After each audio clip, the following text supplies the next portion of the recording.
yana tələsməyək, hamı durub gözləyək, bu yol qaydasıdır.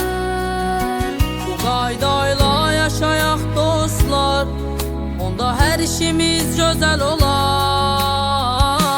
Sürücü və piyadalar, sizə gərəkdir qaydalar.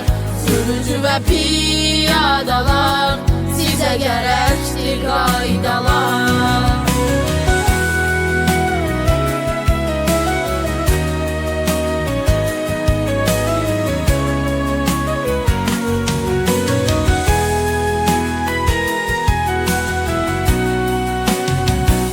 Bu dünyada qoy hamı mehriban olsun, yollarımız hər yana uzansın. Bu qaydayla yaşayaq dostlar, onda hər işimiz gözəl olar. Sürücü və piyadalar, sizə gərəkdir qaydalar. Sürücü və piyadalar, sizə gərəkdir qaydalar.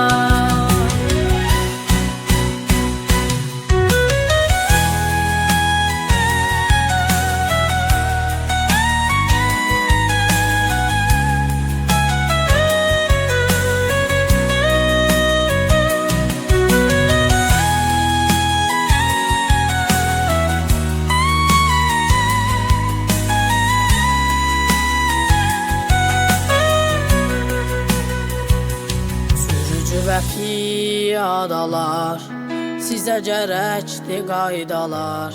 Sürücü və piyadalar, sizə gərəkdir qaydalar. Sürücü və piyadalar, sizə gərəkdir qaydalar.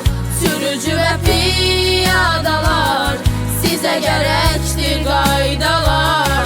Sürücü və piyadalar, sizə gərəkdir qaydalar.